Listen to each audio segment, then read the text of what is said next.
Hello, hello, hello. We're back. Back at the inside scoop. We hope you missed us. We hope you were able to tell our voices apart. That was our biggest worry. We're like, wait a second. you have no idea. Well, you have no idea. In case there's been any confusion, this is Sarah. And this is Leah. I did offer to do the whole thing in a southern accent, but Leah said that wouldn't be a good idea. I was like, what if one of us just talks really dark and kind of stormy? And the other one's like, welcome to the inside scoop. That would be inaccurate, but it'd so be really inaccurate. entertaining. Oh my gosh. Well, to start off the episode, we're going to bring one of our favorite series over from Instagram over to the pod, which is Twins and Outs. Okay, we loved starting this series. And you guys keep asking, are you gonna do more Twins and Outs on Instagram? But we think just so we can really get into the nitty gritty of our ins and outs. more than, like we said, like 15 to 30 second. It is so hard to consolidate things that we're trying to either say is out or like we're raving about into a minute and 30 seconds. Because when we talk on the phone, I'll be like, oh, I'm going to call Leah for 1 second. And then Andrew I gotta pieces tell out her- and he's like, I'm going on a walk. yeah, I'm like, I got to tell Leah about this one thing. And then I'll look at my phone and 40 minutes later, we won't even be talking about the same thing, but we'll still be talking. So we go into a time vortex. we love a long form, We're which is slightly, no, we're not long-winded. Maybe we are, but we like long form. our for sure. conversations mutate. We start with one thing, then we talk about the next, and then you know it's been like an hour. And then regularly at the very end, we're like, how did we start talking about this? Like we're talking about Cheetos Puffs or something. No, you're like, dude, I gotta go make dinner. We've been talking for like an hour and a half. And you said you were just gonna talk to me for It's been an 5 hour and a half. I minutes. really need to go. I'm sorry. You said this was going to be quick. But the thing is, this doesn't just happen like once a day. It happens multiple times. I mean, yeah, we probably, in all honesty, we probably call each other at least 4 times a day. Yeah. There's like a random when Sarah's going on vacation or I'm out of town where we don't call each other on the phone for maybe 2 days. And then when we Like, finally do, it's like, oh my Oh my gosh, God. I missed you. What's been going on? Tell me about your life. I don't know every little detail. I haven't seen you in ages. So Well, speaking about our lives, okay, you can start with Twins and Outs. Do you want to start with the in or out? okay, I will start with my in because it is such a win. I mean, it is such a win that didn't have to think about it. Okay, my in of the week is sourdough. Okay, yes, because your sourdough was delicious. So I was gifted this sourdough. I've always loved bread, eating, looking at it, buying, Eating, smelling. anything to do with carbs and bread. I am here for, and I've talked about wanting to try making sourdough for a while or getting my hands on a starter. So one of Sarah's friends gifted me a starter. And I was like, okay, this is going to be fun. When I started looking at the recipes, I had no idea it would take like 36 hours, 36 hours. So in the proofing, as they say in the Great British Baking Show. So as sort of an impatient person, I was like, this might be my first and last batch of sourdough. But once I really kind of did the first round, I realized, okay, you don't really have to do a ton. You just have to be available Yeah. to like, Give it a little flip fold here. and then you put it away. Check it, pat it, And we've made bread before. Like, we are not bread noobs. No. We would make Sourdough noobs. We would make bread with our grandma every holiday. So we're used to sort of like the long period of bread making and stuff. But not like a 36 hour. No. And I'm the person who tends to kill plants. So I was like, if I'm really having to tend and like feed this sourdough as if it were a living creature, it is kind of a living creature. Yes. I didn't have the highest hopes for myself, but you guys, my first loaf was a blueberry lemon loaf. I my decided just go gosh. big or go home because it sounded so good and I had just gotten a huge batch of blueberries. This was maybe the best slice of bread I've ever had, not to mention made. I just, cracking into it, I shared this on stories. I could not believe how Tastes even bouncy better. and light. Cutting into it, it was so light that I thought, oh, no, it's going to be raw on the inside. It was just so easy to kind of, When cut you make through it it. yourself too, it's like, I made this with my own 2 hands. I get bouncing around the house telling Colin, I just look at my sourdough. Look at my. He's like, I know. And to be fair, great." Colin loved it too. he texts me being like, all I've been thinking is coming home from work and having more of that sourdough. I mean, that bread with a little bit of butter. So I'm already planning ahead of like, the Pinterest board has been started. I'm already thinking of the different types of sourdough that I'm going to make. I've got like a pumpkin on the horizon. Yeah, if you guys are one sourdough of you sent me a cinnamon raisin bakers. version. So Ooh. chef's kiss. But now that you've got the starter, it will keep the initiative going to make stuff, because you got to feed it. And then when you feed your starter, then you're like, well, it's time to make something. Like, what am I making now? And Cookies truly, for Sarah? Bread for Sarah? I do buy sourdough pretty much every week, if not multiple times. So I'm sensing a fig. Leah is obsessed with figs, like she has been all year. I have. I'm sensing a fig a fig walnut. Ooh. Go find that recipe. I will gladly taste test that one. Okay, that's next. time. That's next. Yes. Do you want me to do my out, or do you want to do your in? You should do your in. Okay. I take away the option. Yeah. You should do your in. My in is I went to go see a new musical called Operation Mincemeat, and Just the title alone.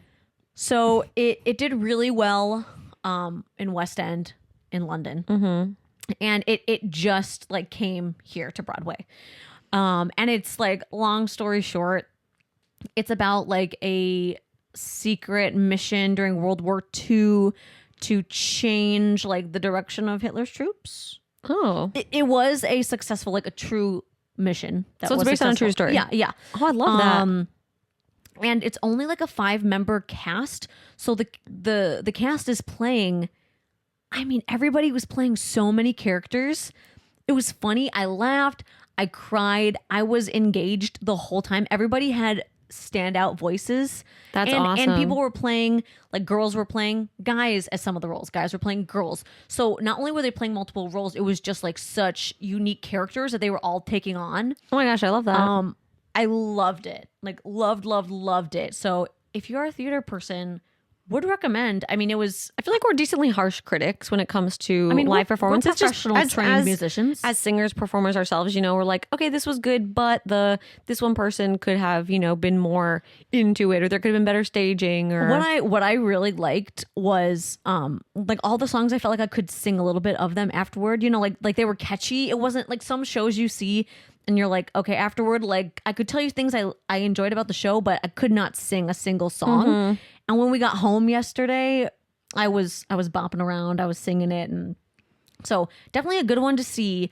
And it is the original West End cast right now. I need to go see it now. And we need to get tickets again. Some of the singers also were like co-writers, so I thought that was really neat because they obviously like they knew exactly how they wanted these roles to be portrayed. Oh yeah, then you're like so deep into it. It was great. I would seriously go see it again tomorrow. And I would not say that about every show. Sometimes you're like, that was good, but like, I think I got my fill for the year. I would go see it again tomorrow. Oh. So highly recommend. We were in the back row, top row of the theater. It's a small house. But we could hear everything super clearly. And since it was small, like any seat you get is good. So if you're in NYC, would recommend. Should we do our outs? Yeah. I believe it's your turn. Okay, so my out this week. Hope this doesn't traumatize you. Traumatizing to me? Or anybody else listening. You could tell me that would traumatize me. Okay, I feel like my ins and outs are very experience based this week of like making sourdough. Okay. As they should be. My out is, I feel like a universal out, which is getting your blood drawn. Oh. Okay. When did this happen? Today. But I didn't tell you this. What? Oh my God. So I had like a basic, yearly physical later on this week. They're like, you have to go, get your blood sample before, so we can look at your blood panel. Great. I have no issues with getting my blood drawn. Like I don't pass out. I don't get anxious. It's fine. I thought you were going to say, I passed out, but I didn't tell you. Though I would pretend to pass out just for the cookie. Like no, you a wouldn't. Cookie and apple juice. I'd be like, I'm feeling a little. Although Andrew gets lightheaded anytime he goes. Like when we went to the dermatologist, they had to like, poor buddy. They had to like do something, and then they're like, your husband's asking for you, and he had like, you babe, I love you so sorry. Andrew, poor babe. So I'm glad that was not you because I was like, let me hold you. No, oh my gosh. Like, Leah, let me knock hold on wood. you. I don't know if there's any wood in this room. But I've like never passed out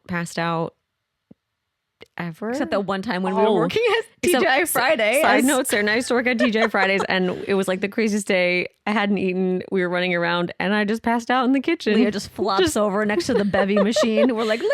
Feed her soda. Okay, sorry. I note.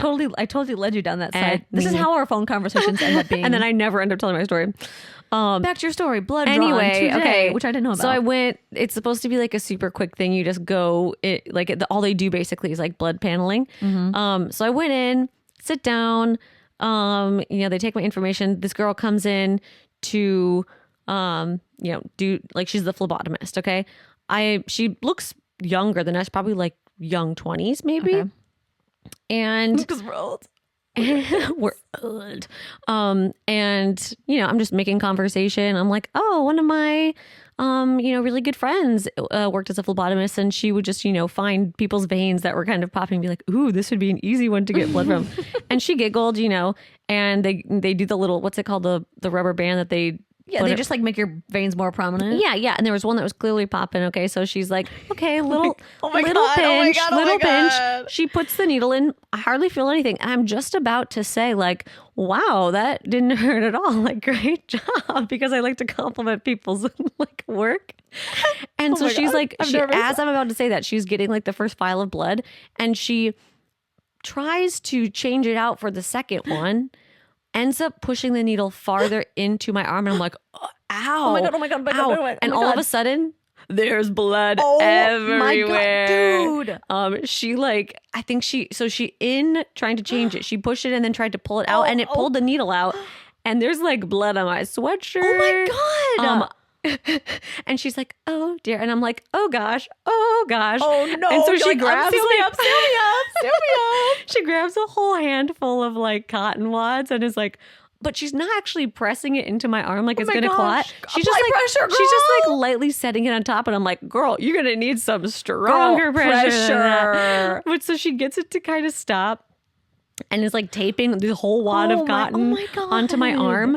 And what's she gonna do? She can't go back. Then she says, okay, let's look at the other arm because we do need another vial. And I'm like, oh my God. Okay, I don't have an issue with getting my blood drawn, but this is slightly traumatizing. Like, I'm sorry, I think I'm done for the day. Actually, I think no.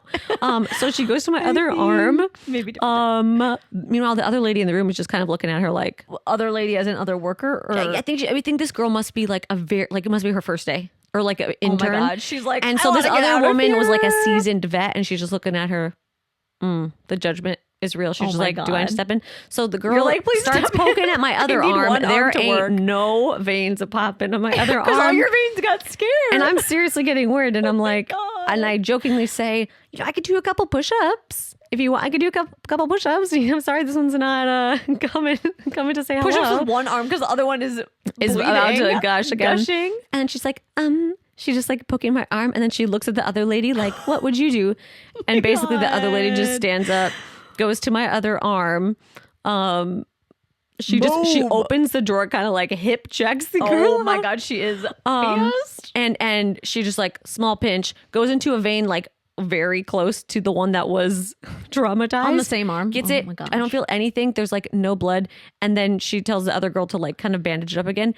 And the girl, her hands are shaking, like trembling. Oh my God, poor baby. I felt so bad for her, and I was just then I started laying it on thick of just like, wow, like thank you so much. Like this is because I was like, oh my gosh, she's gonna rip her a new one. I mean, she must have totally been new, but still, like how nerve-wracking. It's not like I'm new at delivering your fries at McDonald's. It's like I'm new at sticking needles in you. Like, don't hate me. But I was so glad that Karen or whatever her name was like stepped in and took the second vial of blood, because I was like, I'm like, I don't mind getting my blood taken, but this is about to get traumatizing. Yeah, you're like, okay, I don't do it twice. You know. So that's my long-winded story of my out. But yeah, I never used to mind getting my blood drawn, but now I'm like, please don't have a repeat story. Oh my gosh, that is too much, especially in the morning, because I was here early. So it was at like 9 a.m.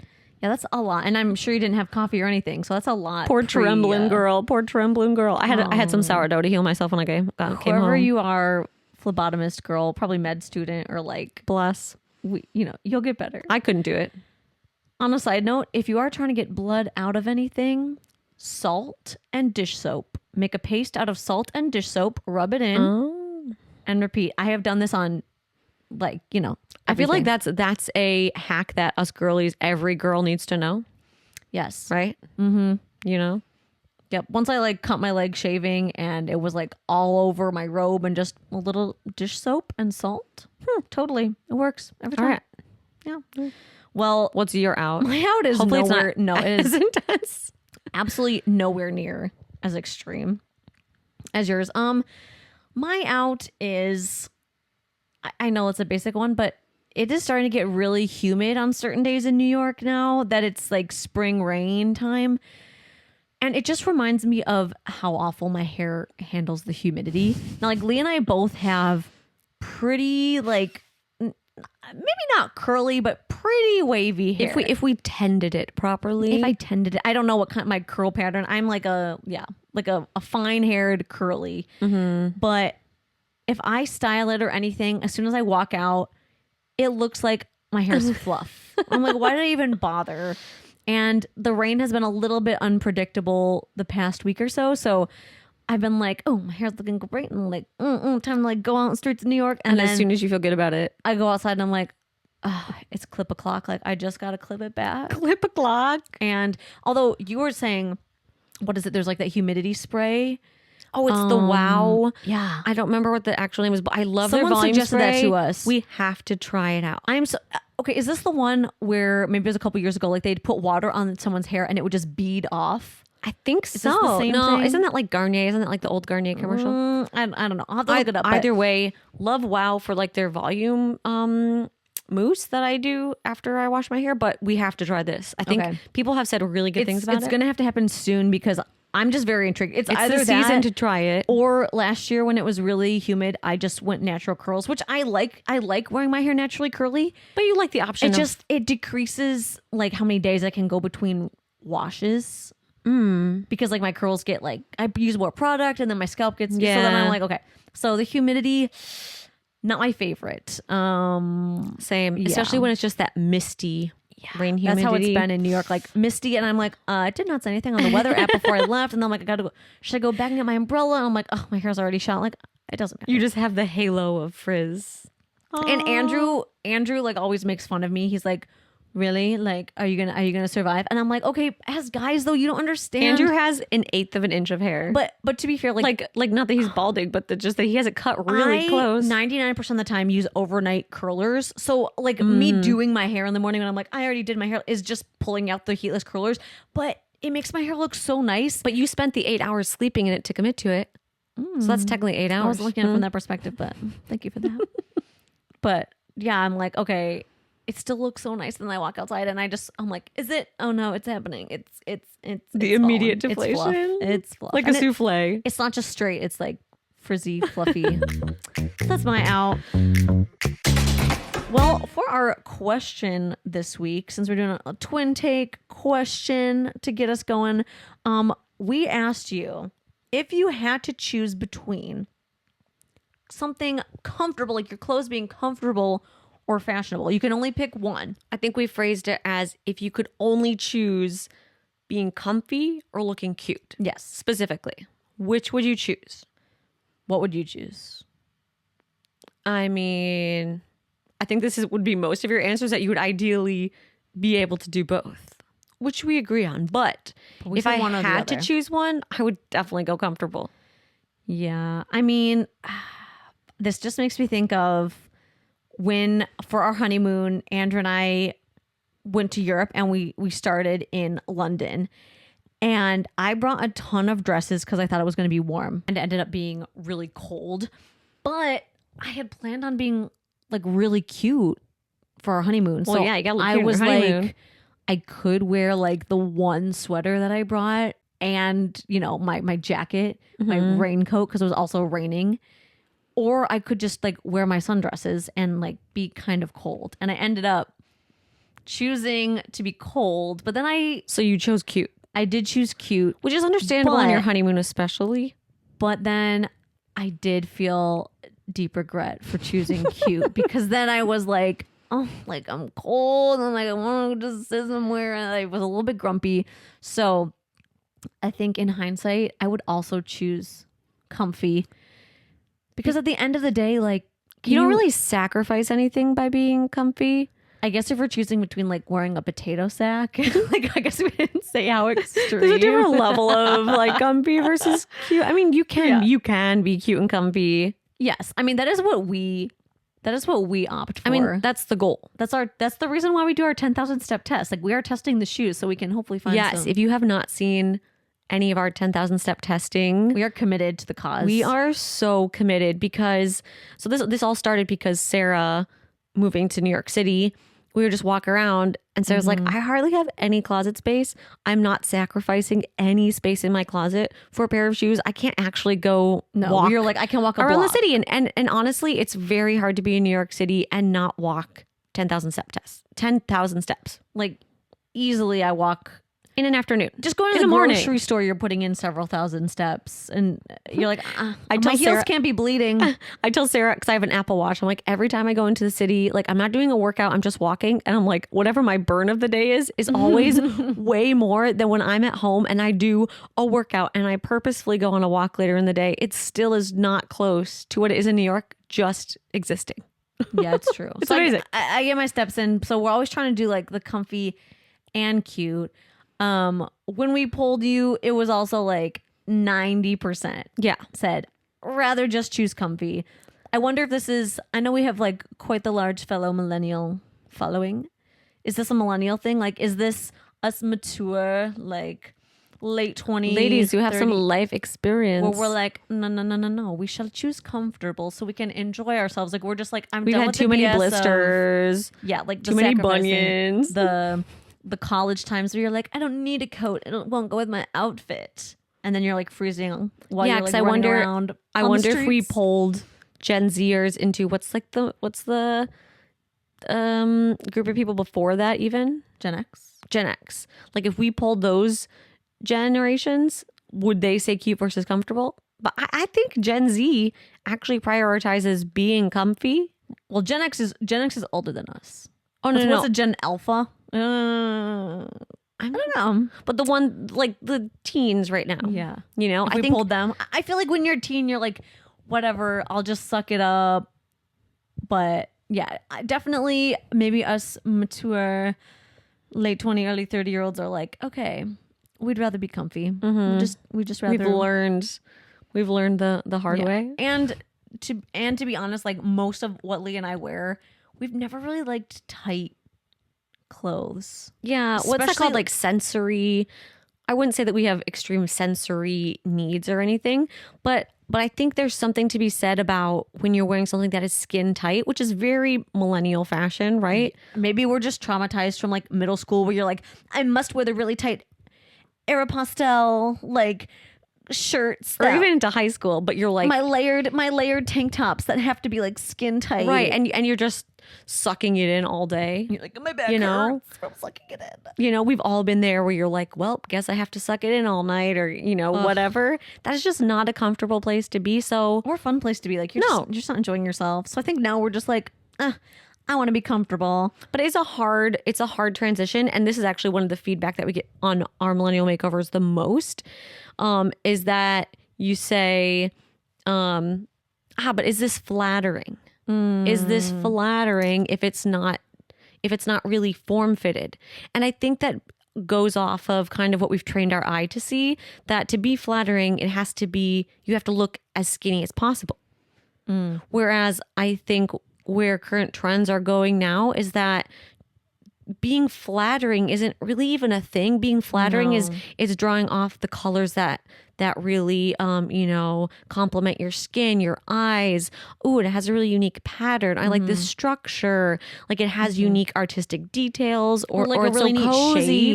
shape. Yeah, but it doesn't but being flattering doesn't carry the same meaning as it did when we were Because when 20. from us, like for when people our age say that's not flattering, what they mean is it doesn't make me look as skinny as It doesn't make me possible. look skinny. So, but now with fashion, I mean, I do think things swing back and forth. So we'll probably be seeing, I don't know, the skinny jeans coming back, the tight. But I think now people are like, I can still be like cute and comfortable. Like, Yes. and cute doesn't have to mean tight.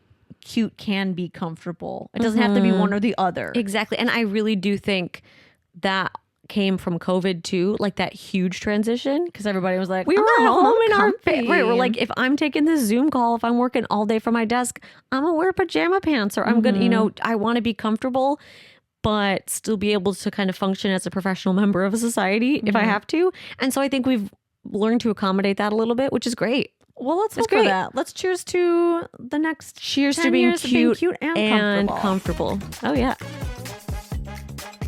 All right, we're going to dive into some of our questions from our DMs next. I think it's about that time. All right, let's see. First question asks, as a fashion content creator, do you feel you have a good work-life balance? Has it affected you in any way? That's a good question.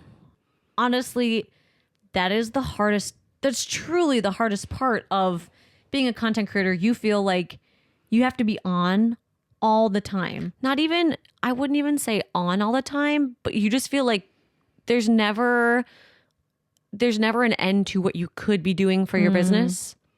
There's no, it could be 12 o'clock at night and there could be something I could be doing. Or you're like, oh, this is something exciting, or this is pretty, or this tastes good. Like, I should be sharing this. There's this I should all the time. And it also involves, I think for most content creators, I mean, some content creators are lucky enough that they have like a whole team. Right. I don't think most people are to that point. I mean, we have two of us and I still feel like I'm working. Yeah, all the we time. have two of us. But, it's like you're not working normal hours. You're not a 9 to 5 and then not slams laptop shut until Monday. I do envy that so much. I know. That is one thing like I didn't fully appreciate when I was teaching. And to be fair, teachers, like, you also don't normally like shut it off, but you do leave school.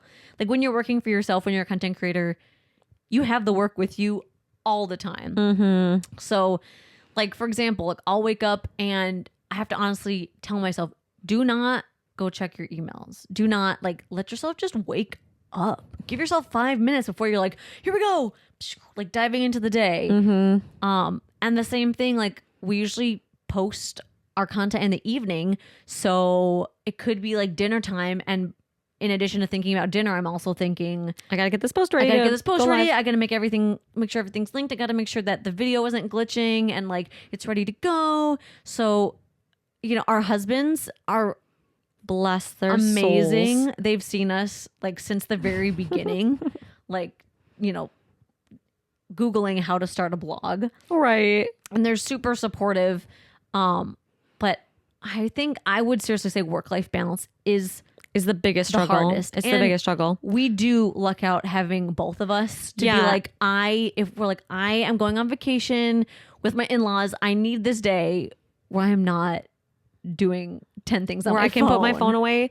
Yeah. So actually this year, Sarah and I started doing where every other day we alternate. One of us is doing stories and the other one is doing other work, kind of behind the scenes or posting. But or not feeling like I need to be sharing every moment of what's going on in exactly. my day. And I think that has been a great adjustment because then we can also plan things where maybe Colin and I want to do a dinner out.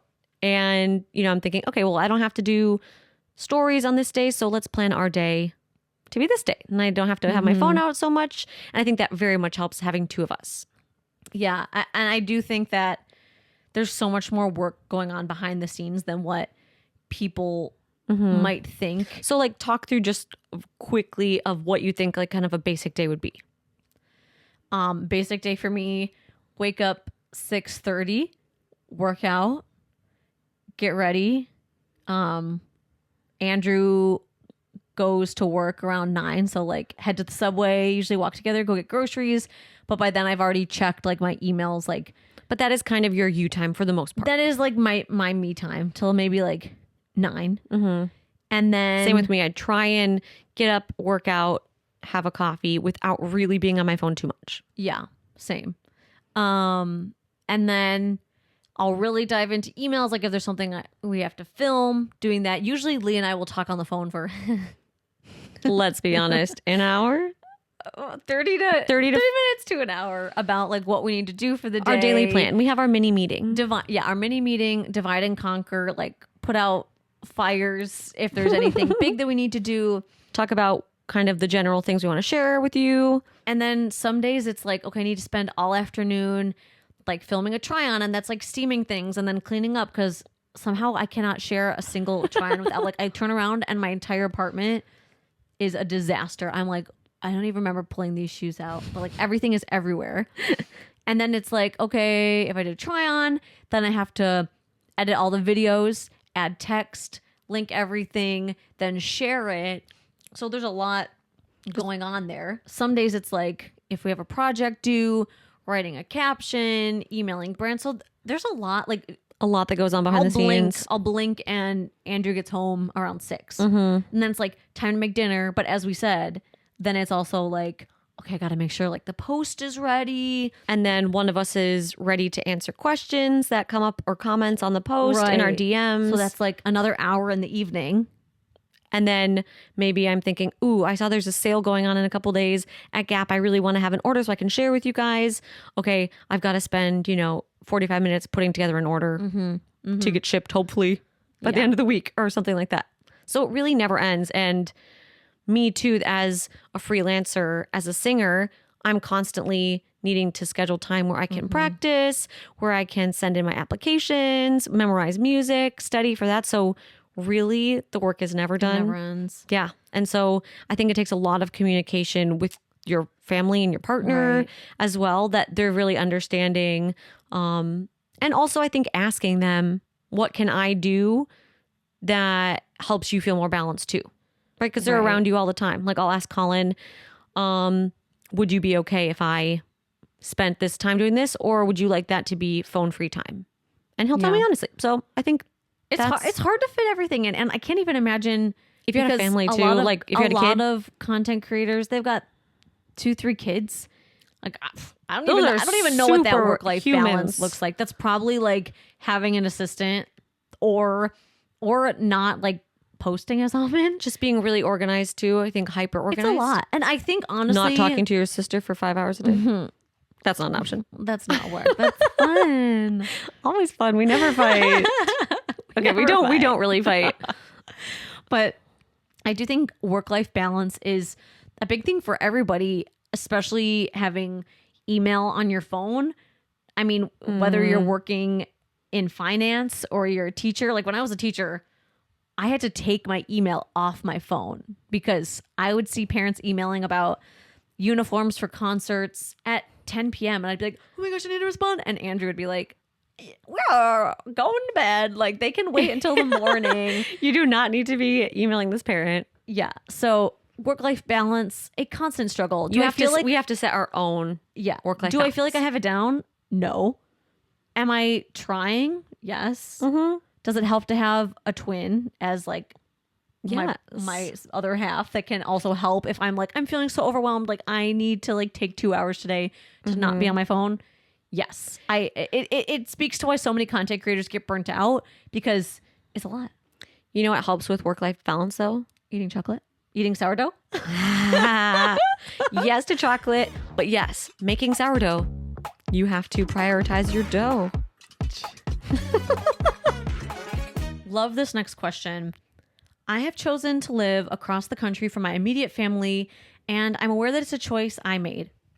How do I hold that discomfort and longing to be with family while also knowing if I choose to move back, I would long for and wish for this new beautiful life I'm creating?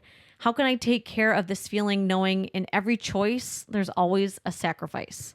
Yeah. I think this is such like a vulnerable question and also one that so relatable.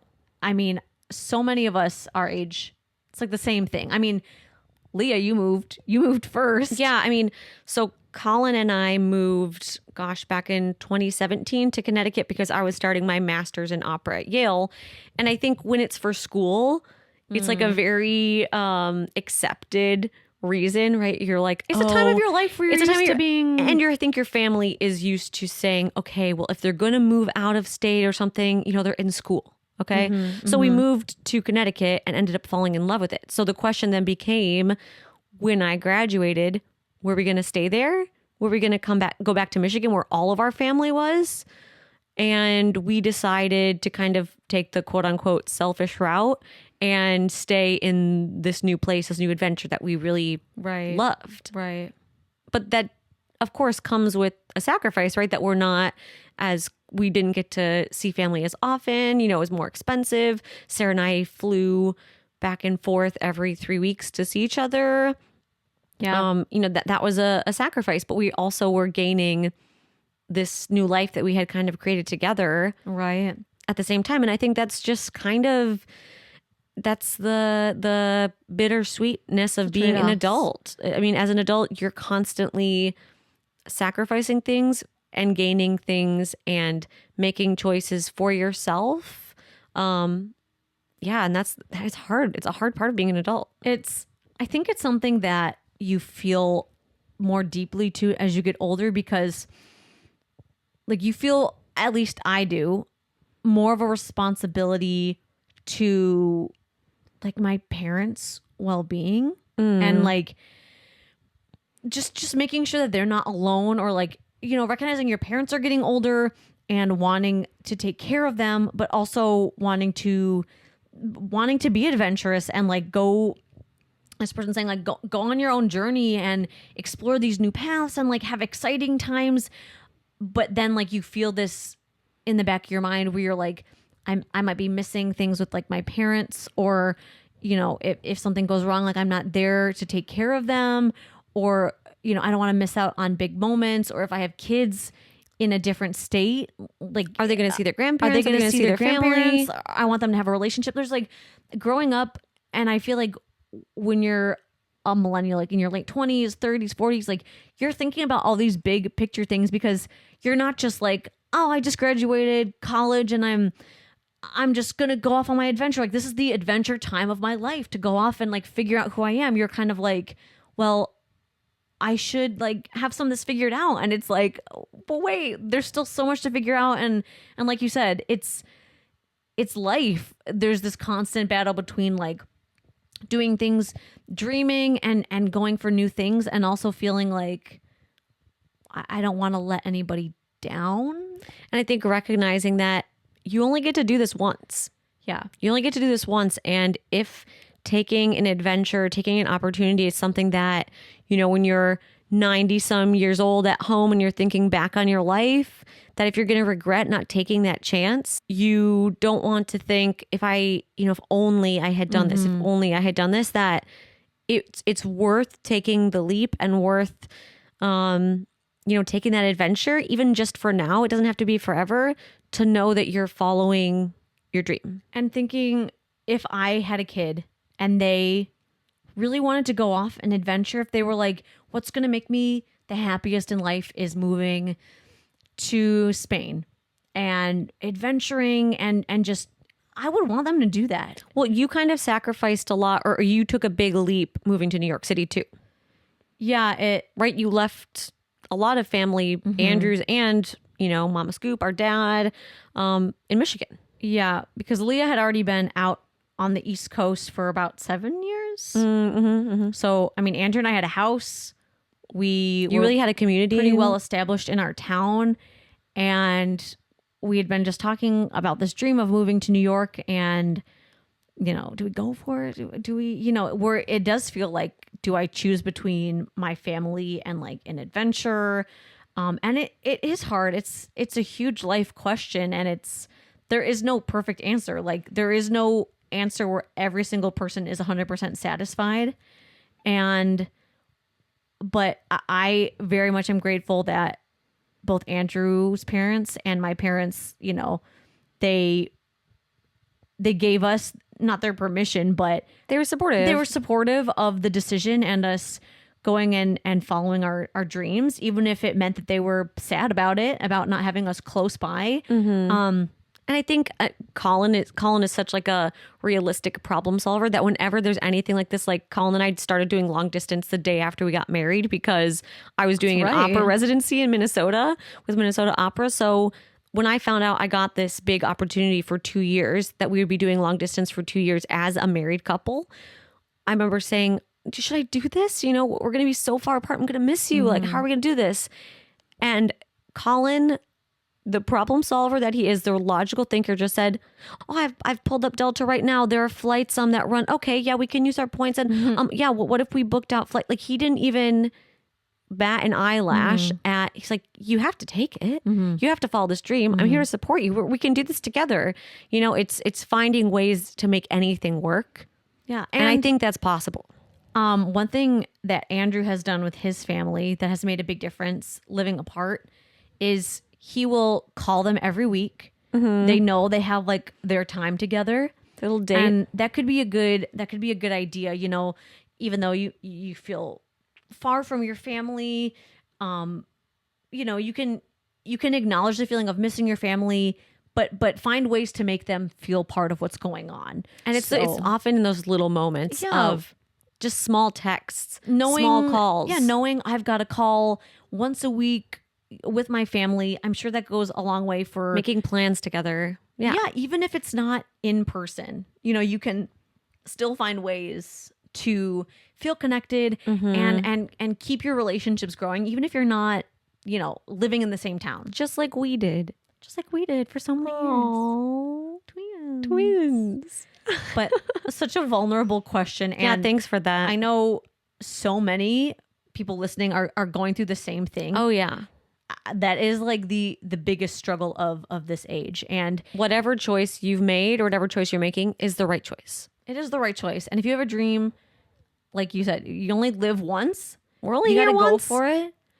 And just don't be afraid to take risks and follow your dreams. Oh, but make me cry.